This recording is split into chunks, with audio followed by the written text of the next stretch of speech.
Good morning students. आज से हम वेक्टर स्टार्ट करने जा रहे हैं। Vector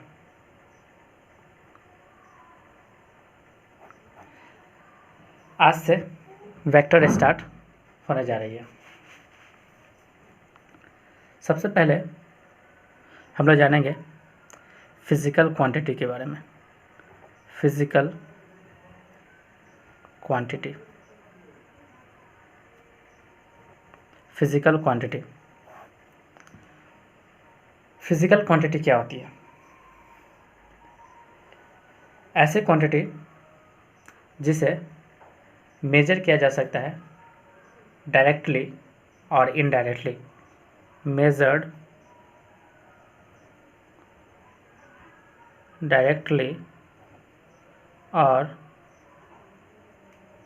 indirectly. एक ऐसी क्वांटिटी जिसे मेजर किया जा सकता है डायरेक्टली और indirectly.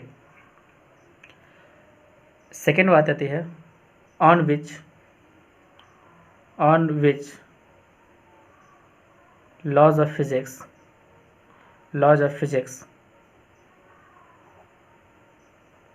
Physics can be understood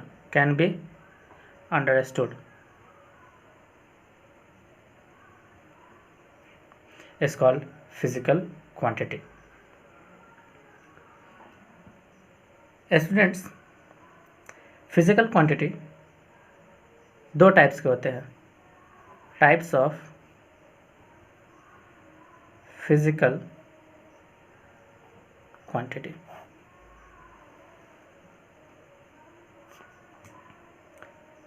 one is called scalar and other is called vector. फिजिकल क्वांटिटी दो तरह की होती है, एक स्केलर और दूसरा वेक्टर। स्केलर क्वांटिटी वे होती है जिनके पास सिर्फ मैग्नीट्यूड होती है, only having magnitude. but no direction। जबकि वेक्टर क्वांटिटी वे होती है जिनके पास मैग्नीट्यूड एंड डायरेक्शन दोनों होती है।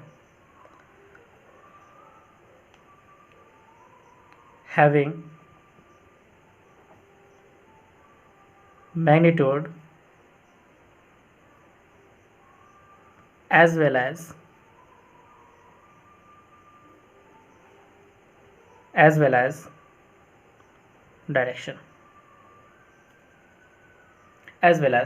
direction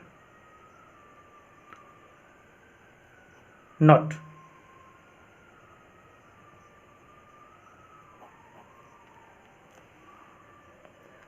number first, scalar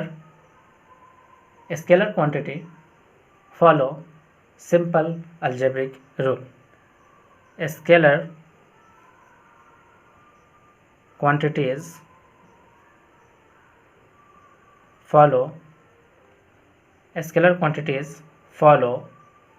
simple algebraic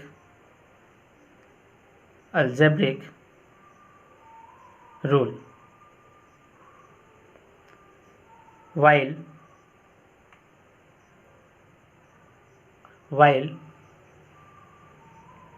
vector quantities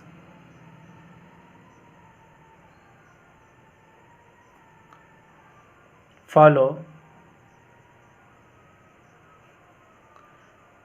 some other addition rule,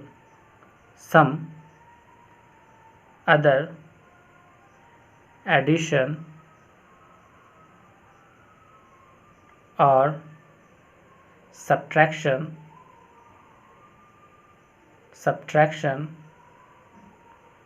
or multiplication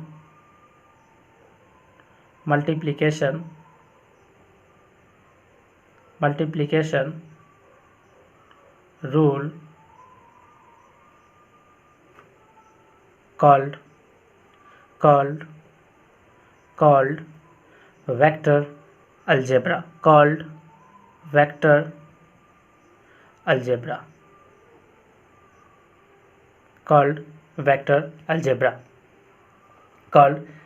algebra. इस सेक्शन में हमें वेक्टर अलजेब्रा के बारे में पढ़ना है। मीन्स दो वेक्टर को किस तरीके से ऐड किया जा सकता है, दो वेक्टर को किस तरीके से सब्ट्रैक्ट किया जा सकता है और दो वेक्टर को किस तरीके से मल्टीप्लाई किया जा सकता है। मीन्स प्रोडक्ट ऑफ वेक्टर्स किस तरीके से निकाला जा सकता है।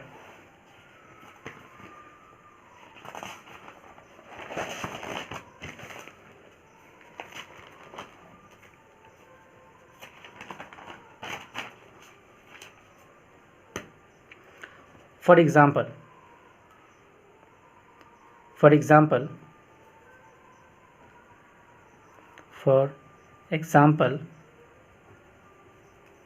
example, length,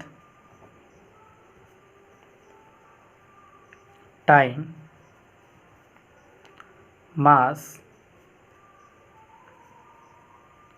energy, these are scalar quantities. जबकि force,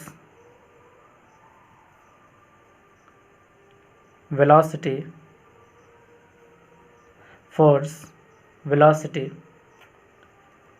displacement,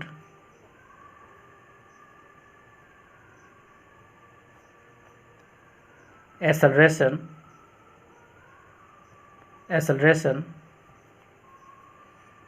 momentum,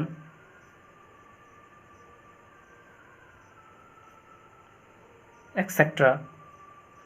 are vector quantity.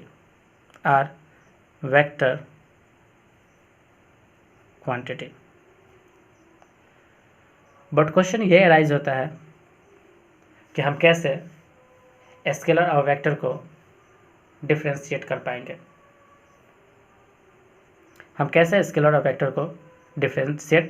कर पाएंगे। मीन्स अब हमें पढ़ना पड़ेगा रिप्रेजेंटेशन ऑफ वेक्टर के बारे में। रिप्रेजेंटेशन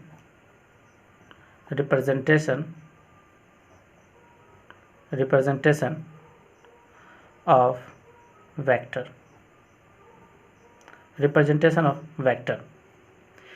रिप्रेजेंटेशन ऑफ वेक्टर दो बात पे डिपेंड करती है। नंबर 1, रिप्रेजेंटेशन ऑफ वेक्टर को दो तरीके से रिप्रेजेंट किया जा सकता है। मीन्स कि एक वेक्टर को दो तरह से रिप्रेजेंट किया जा सकता है। पहला, by an arrow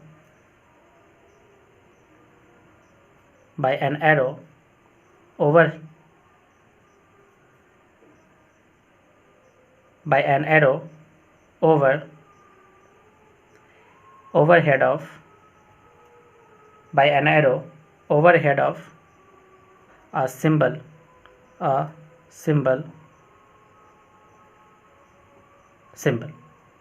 by an arrow overhead of an symbol. Example: A overhead an arrow, B overhead an arrow. Means कि किसी वेक्टर को रिप्रेजेंट किया जा सकता है किसी अल्फ़ाबेट के ऊपर एरो लगाकर। Arrow represent two things, one is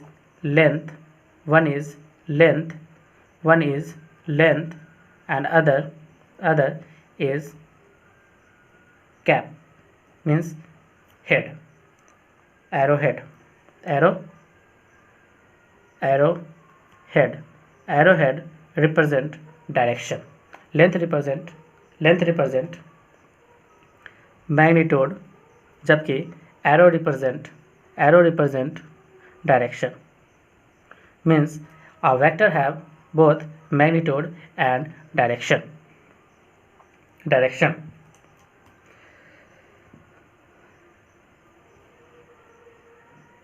Second, by bold letter.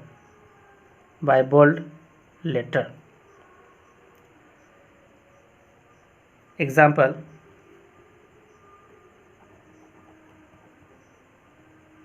A represent vector.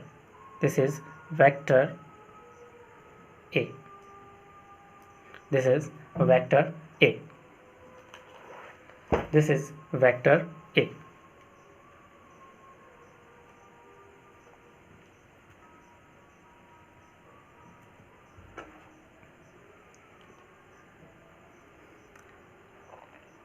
अब नेक्स्ट टॉपिक है knowledge of direction. Knowledge of direction कि हमें डायरेक्शन का नॉलेज किस तरीके से रखना चाहिए. स्टूडेंट्स, ये हमारी होती है नॉर्थ डायरेक्शन, ये होती है हमारी साउथ, ये होती है हमारी ईस्ट और ये होती है west direction. North, east, south and west. Suppose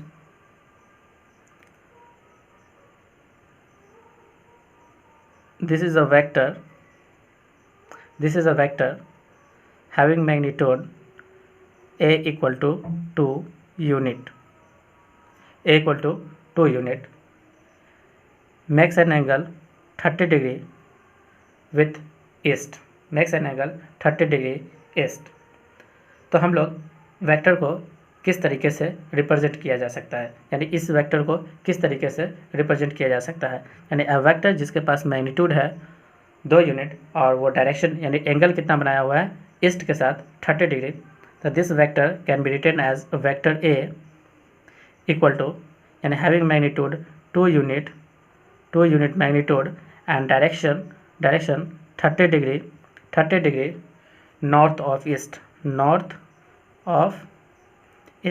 30 degree north of east. A vector A equal to 2 unit 30 degree north of east, यानी A is the vector quantity.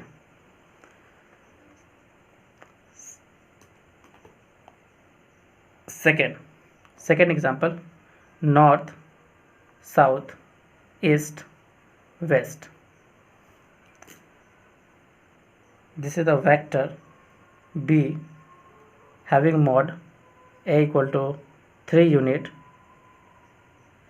makes an angle 30 degree with north in northeast direction. It can be written as, and B is a vector and having magnitude 3 unit, makes an angle 30 degree west of north. Or this vector can also be written as 3 unit 60 degree north of west.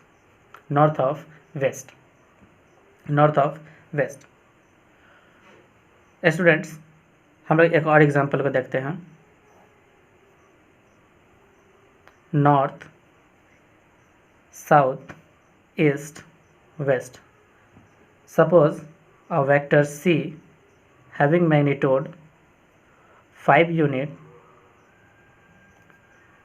makes an angle 45 degree with east in southeast direction. A vector c can be written as vector c is equal to 5 unit, यानी magnitude कितना हुआ 5 unit, and direction क्या है 45 degree south of east. और this can also be written as 5 unit 45 degree east of south. Or this vector can also be written as 5 unit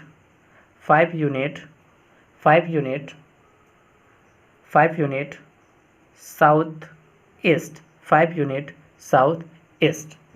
जब कोई vector 45 degree बनाता है किसी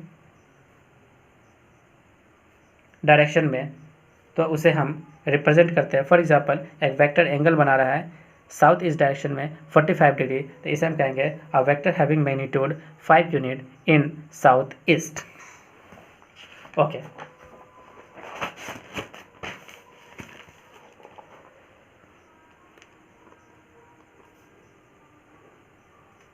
स्टूडेंट्स, हमने रिप्रेजेंटेशन के अंदर पढ़ा अ वेक्टर को रिप्रेजेंट किया जा सकता है किसी डायरेक्टेड लाइन सेगमेंट से. This is the directed line segment. Suppose a vector A यानी having magnitude 2 unit having magnitude 2 unit in east, 2 unit in east direction. Question यह है कि हमें लिखना है यानी रिप्रेजेंट करना है अ वेक्टर बी जिसकी मैग्नीट्यूड हो 4 unit. Draw a vector B having magnitude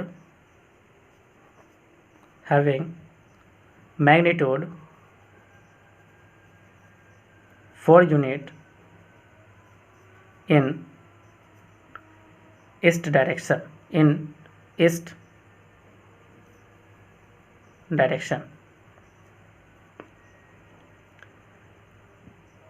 student, एक वेक्टर है जिसका मैग्नीट्यूड दिया हुआ है 2 यूनिट इन ईस्ट डायरेक्शन. ऐसे रिप्रेजेंट किया गया है एक सिंबल यानी डायरेक्टेड लाइन सेगमेंट के द्वारा, जिसका लेंथ दिया हुआ है यानी मैग्नीट्यूड दिया हुआ है 2 यूनिट, और इसका एरो बता रहा है कि ये किस डायरेक्शन में है, ईस्ट डायरेक्शन में है.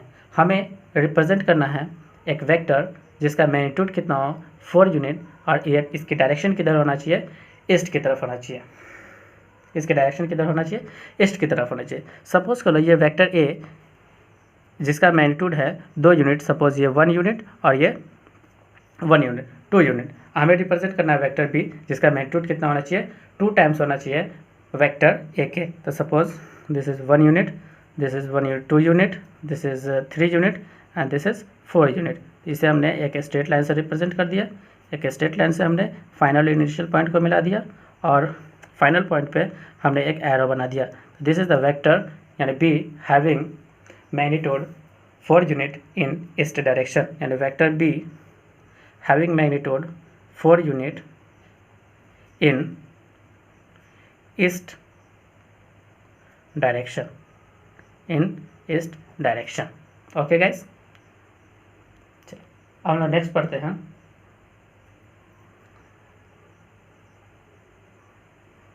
स्टूडेंट, एक और पॉइंट है, ये सबसे जो लास्ट पॉइंट होती है और एक एरो पॉइंट होती है, यानी इस लास्ट पॉइंट को कहा जाता है tail of a vector, and this arrow is known as head. Head of a vector. Okay, next topic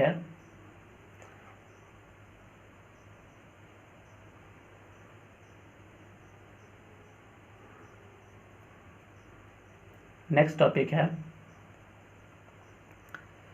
एक नोट लिखते हैं.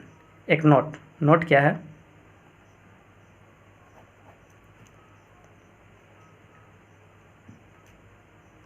a vector cannot change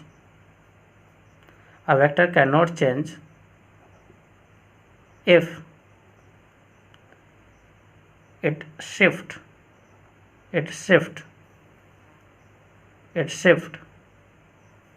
parallelly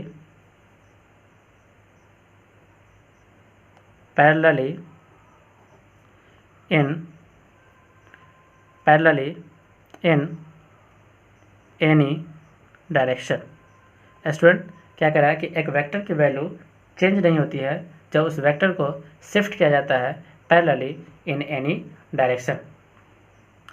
for example, a vector having magnitude 4 unit in east direction अब क्या करते हैं, इस vector को हम लोग पैरेलली शिफ्ट करते हैं ईस्ट की तरफ, तो इसकी वैल्यू में कोई भी चेंजेस नहीं होती है। इसे पैरेलली यहाँ शिफ्ट किया जा सकता है, इसकी वैल्यू में कोई परिवर्तन नहीं है। This vector having also magnitude 4 unit in east direction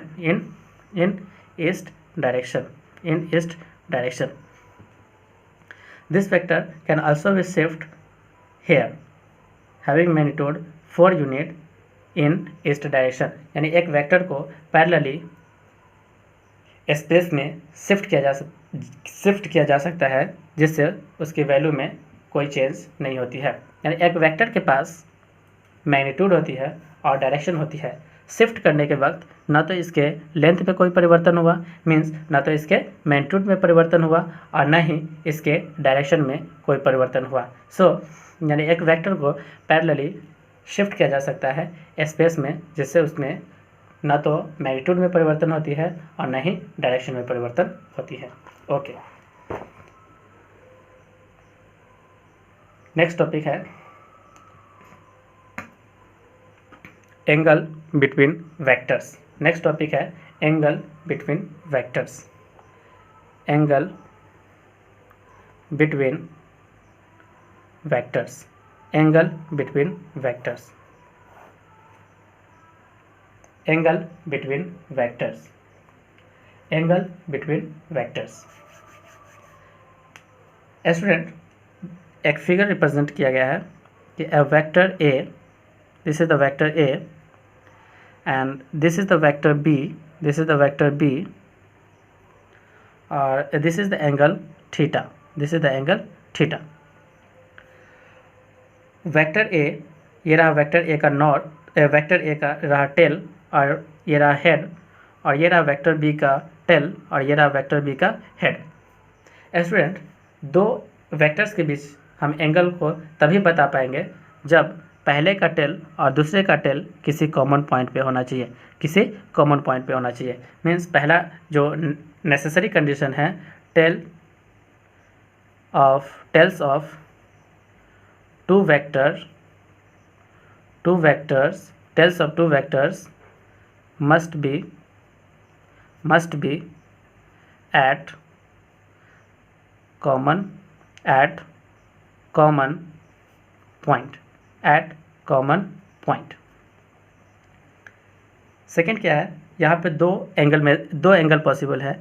this is the first angle and this is the second angle.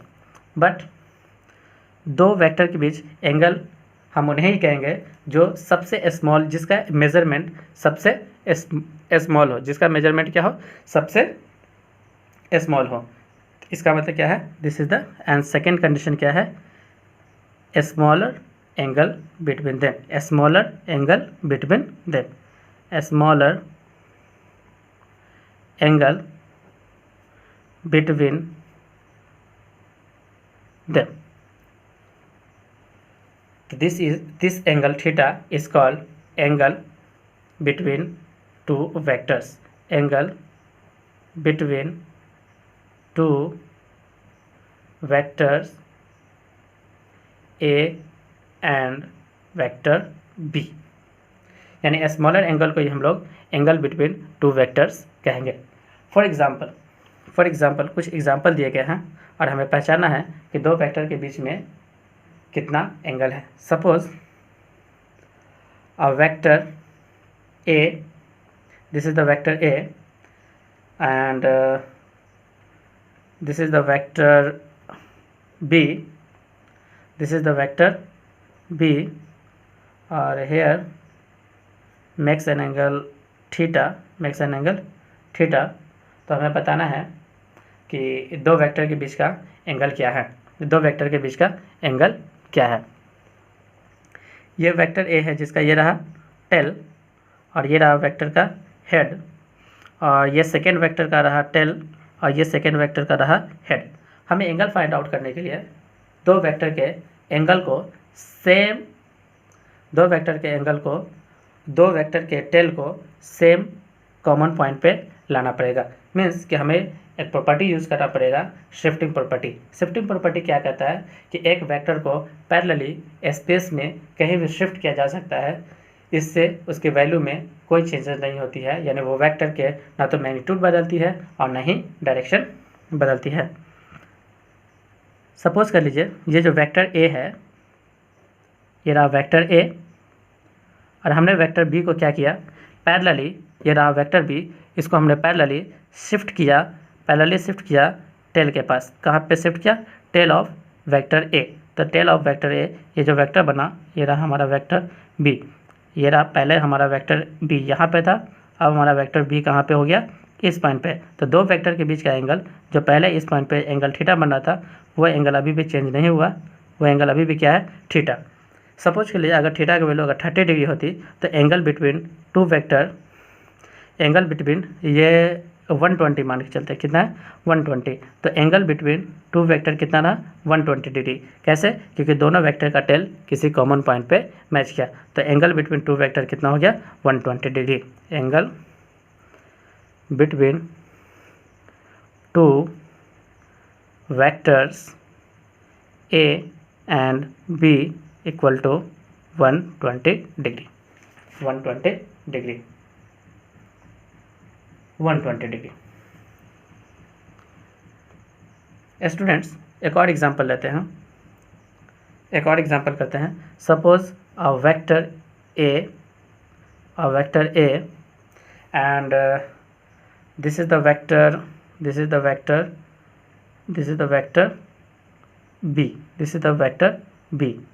The vector B. Suppose ये एंगल है 30 डिग्री। तो हमसे क्वेश्चन है कि find angle between vector A and vector B,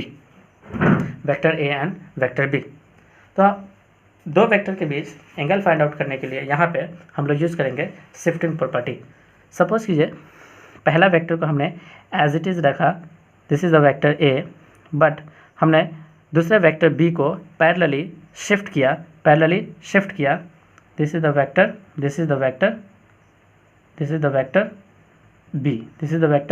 B, जो कि पहले हमारा कैसे था?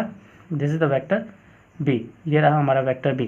पहले जो हमारा वेक्टर था वो कुछ इस तरह से था, इन दोनों के बीच में ये एंगल कितना था? 30 डिग्री। सपोज कीजिए ये एंगल हमारे पास कितना था? 30 डिग्री। स्टूडेंट्स आप देख सकते हैं पहले वेक्टर का ये रहा हेड और ये रहा दूसरे वेक्टर का टेल, किसी एक पॉइंट पर रहा, बट हमें एंगल निकालने के लिए क्या करना है? दोनों ही वेक्टर के टेल को किसी कॉमन पॉइंट पे लाना है। तो हमने इस वेक्टर बी को क्या किया? शिफ्ट किया, पैरेलली कहाँ पे? पहले वेक्टर के टेल के पास। तो पहले वेक्टर का टेल कहाँ पे रहा? ये रहा पहले वेक्टर का टेल, ये रहा हमारा वेक्टर बी, और ये एंगल कितना रहा? ये 30 डिग्री है, तो ये अभी भी कितना? 30 डिग्री। तो पहले वेक्टर का टेल एंड दूसरे वेक्टर का टेल किसी कॉमन पॉइंट पे है, सो एंगल बिटवीन वेक्टर कितना हो गया? 30 degree. 30 degree is the angle between vector A and vector B,